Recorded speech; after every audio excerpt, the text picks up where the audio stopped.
Opisyal nang itinigil ang negosasyon ukol sa pagtatapos ng digmaan ng Russia laban sa Ukraine at ngayon ay inilalantad na ng lahat ang mga lihim sa likod ng mga pagpupulong. Malinaw na sinabi ni Donald Trump na ang digmaan sa Ukraine ay hindi niya digmaan at tinatagihan niya ito.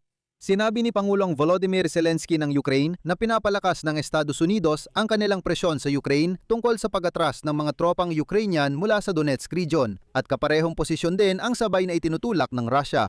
Nagbanta ang Washington sa Kyiv na ititigil ang pakikilahok sa diplomasya at lilipat sa ibang estratehikong direksyon, lalo na sa gitnang silangan kung walang progreso sa negosasyon. Higit pa rito, inamin mismo ni Zelensky na oo, talagang iginiit ng Estados Unidos ng Amerika na ibigay kay Diktador Putin ang Donbas kapalit ng mga garantiya sa seguridad. Diretsahang sinabi ng Kremlin na handa sila magpatuloy sa digmaan dahil wala nang saysay ang negosasyon. Sa Europa, sinabi nilang ginawa ni Trump ang lahat, tapos basta umalis. Pero hindi ito totoo dahil inalis niya ang mga parusa sa mga Ruso.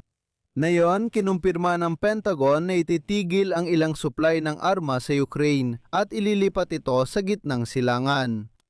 Ako si Alexei Pechi. Pag-usapan natin ang paksang ito, pero bago magsimula, hinihiling ko ang suporta ninyo sa channel sa pamamagitan ng donasyon, pag-subscribe o pagiging sponsor sa YouTube. Makikita sa video description ang lahat ng link at detalye. Lubos ako nagpapasalamat sa inyong suporta. Pwede ninyong suportahan sa dulo ng episode kung naging interesante at kapag-ipaginabang ito para sa inyo. Mag-subscribe din kayo sa Telegram channel kong Pechi News. Ang link ay nasa video description. Doon kami nagpo-post ng mga bagong balita agad. Kaya si Donald Trump ay diretsahang nagsabi ngayon na ang digmaan ng Russia laban sa Ukraine ay hindi niya digmaan. Tinakot niya agad ang mga Europeo sa posibleng epekto dahil hindi siya tinulungan sa digmaan kontra Iran. Ito ang kanyang sinabi. Narinig ko ang pinuno ng Alemanya na nagsabing hindi kanilang digmaan kontra Iran. Sagot ko, hindi rin amin ang digmaan sa Ukraine pero tumulong kami. Itinuring kong lubang hindi angkop ang pahayag na yon pero sinabi pa rin niya at di na mababawi. Nandito kami sa Europa para protektahan ito laban sa Russia. Sa teorya, hindi ito tungkol sa atin. Mayorya tayo, mayroon tayong malaki, malawak at magandang karagatan. Sasagutin ko agad, hindi si Friedrich Merz ang pinuno ng Alemanya ang nagbigay ng pahayag na iyon, kundi si Boris Pistorius, ang ministro ng depensa ng Alemanya. Ngunit hindi pa dyan natatapos ang usapan. Pagkatapos, misteryosong sinabi ni Trump na ilang buwan mula ngayon pagsisisihan ng mga Europeo na hindi nila tinulungan ng Estados Unidos sa digmaan laban sa Iran. Dahil tiyak na may mangyayari at hindi makikialam ang Estados Unidos sa digmaan sa Europa. CP. Nadismaya talaga ako sa NATO. Isa itong pagsubok para sa kanila. Hindi man nila obligasyon tumulong, pwede naman sana at tatandaan namin ito. Maalala natin ito makalipas ang ilang buwan. Tandaan ang sinabi ko. Sinabi ko na 25 taon nang nakalipas papel na tigre ang NATO. Mas mahalaga, tinutulungan nila ang sarili nila, pero hindi tayo. Hindi sila tumulong noon, pero ngayon gusto na nilang tumulong. Noong ang Iran, wasak na. Mahalaga para sa atin ang pahayag ni Trump sa usapan sa pagtatapos ng digmaan sa Ukraine, ngunit hindi maganda ang balita rito. Sinimula nang ipakita ni Trump sa publiko ang kanyang malalim at tagong sama ng loob sa Ukraine.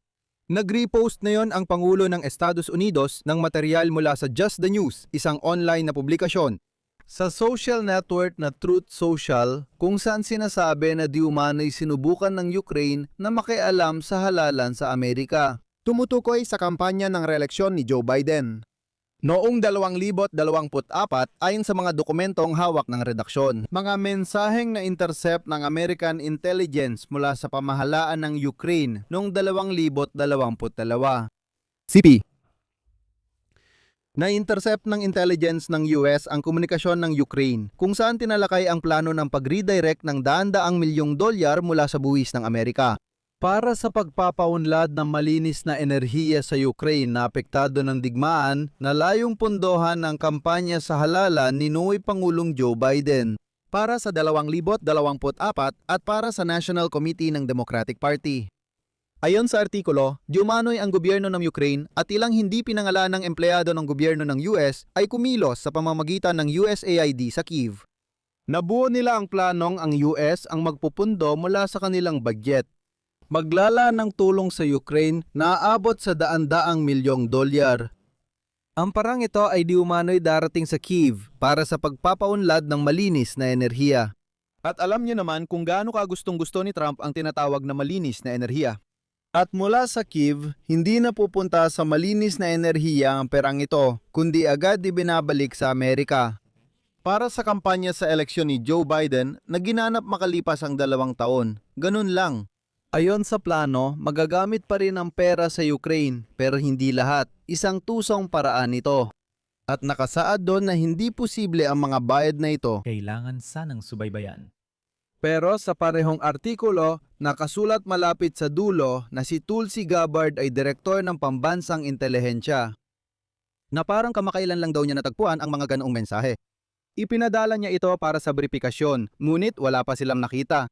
Pangalawa, may kawili-wiling bahagi mula sa parehong publikasyon. Sa dulo ng artikulo, isinulat nila ang sumusunod, CP.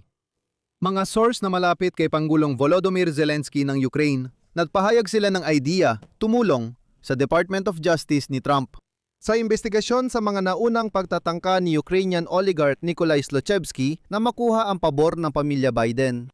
Kinuha si Hunter Biden bilang miyembro ng board at legal na tagapayo ng kumpanyang enerhiya, Burisma Holding, simula noong 2014. Tulong na imialok ni Volodymyr Zelensky, kabilang dito ang pag-oorganisa ng kooperasyon sa ilang partikular na saksi mula sa Ukraine na maaring makatulong sa mga autoridad ni Donald Trump upang lutasin ang mga isyung di pa nare-resolve kaugnay ng posibleng korupsyon ng pamilya Biden sa ibang bansa. Ang artikulo ay binubuo mula sa 2 magkasalungat na ulat. Sinasabi ng ilan na si Zelensky sa kabaligtaran ay nagtangkang tumanggap ng tulong mula kay Biden tapos ibinalik ang tulong sa kanya para manalo siya sa halalan. Sa ikalawang bahagi ng artikulo, sinasabi na si Zelensky ay nag-alok kay Trump kabaligtaran. Alamin ang katotohanan at di umano'y ilubog si Joe Biden sa kanyang mga iskandalo ng korupsyon. Sa madaling salita, danon. Pero ngayon, tila dead end na ang negosasyon para matapos ang digmaan sa Ukraine. Lumabas ang maraming mahalagang impormasyon. Dati, kinumpirma ni Pangulong Zelensky sa publiko ang ulat ng Ukrainian Pravda na pinapalakas ng Estados Unidos ang presyon sa Ukraine kaugnay ng posibleng pag-atras ng mga tropang Ukrainian mula Donetsk na siya ring itinutulak ng Moscow. Ayon sa mga pinagkukunan, hindi pa nakikita ng Amerika ang tunay na pagkakasundo sa pangunahing issue ng presensya ng sandatang lakas ng Ukraine sa rehiyon ng Donetsk. Kaugnay nito, isinasalang-alang sa Estados Unidos ang pagalis sa proseso ng negosasyon upang tumutok sa gitnang silangan. Dagdag pa rito sa mga susunod na halalan sa Kongreso. Kasabay nito, ayon sa mga kausap, nagpapahiwatig ang Washington na kahandaang magbigay ng mahalagang garantiya sa seguridad sa Ukraine kapalit ng pag-alis ng mga puwersang Ukrainian sa Donbas. Sa madaling salita, ibinibigay ito kay Putin. Ayon sa mga pinagkukunan, ang kasalukuyang format ng negosasyon ay nakabatay sa mga naabot ng kasunduan. Noong pagpupulong ni Donald Trump at Vladimir Putin sa Anchorage noong Agosto noong nakaraang taon. Sa mismong mga napagkasunduang ito, palaging tumutukoy ang Russia na siyang nagpapabagal sa pag-unlad ng dialogo sa Ukraine. Inilalarawan ng mga pinagkukunan ang sitwasyon bilang formal na tatluhang usapan, pero sa aktwal, palaging nauwi ang talakayan. Bumabalik sa dating napagkasunduang paraan ni Trump at Putin. Partikular, sinasabi ng mga kinatawan ng Amerika, sina Vitkov at Kushner. Palagi, sa bawat pagpupulong, ipinipilit ang pag-atras ng mga tropang Ukrainyano mula sa mga reyon ng Donetsk at Luhansk bilang pangunahing kondisyon ng mga susunod na kasunduan. Kahit si Steven Vitkov, paalala ko lang, hayagang nagsabi na hindi, ano ba kayo? Hindi raw nangyari yon, hindi raw siya humiling, hindi raw siya kailanman humiling, hindi, ano ba kayo? Lahat ng huling negosasyon ay naglayong pilitin ng Ukraine na ibigay sa kalbong mabahong diktador na si Putin ng Donbas. Hayagang pinipressure ng mga Amerikano ang Kyiv. Kasabay nito si Dmitry Peskov, tagapagsalita ng Pangulo ng Russian Federation. Inamin niyang ang issue sa Donbas ang talagang mahalaga, ang iba palusot lang, CP.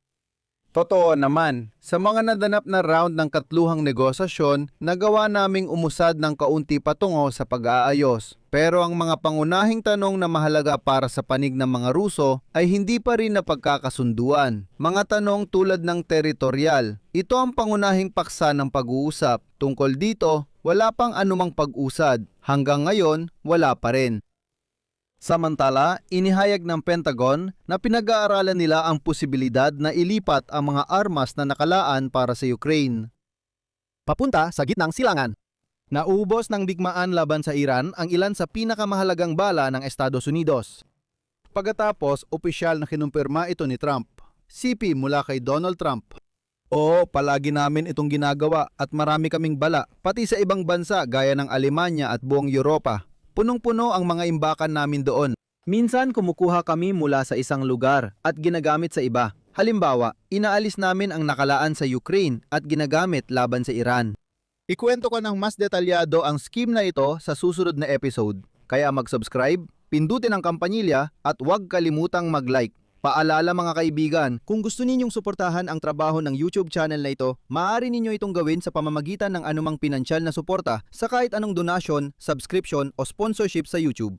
Lahat ng link at detalye ay nasa description ng video na ito. Yun lang, ingatan ninyo ang inyong sarili. Paalam sa lahat!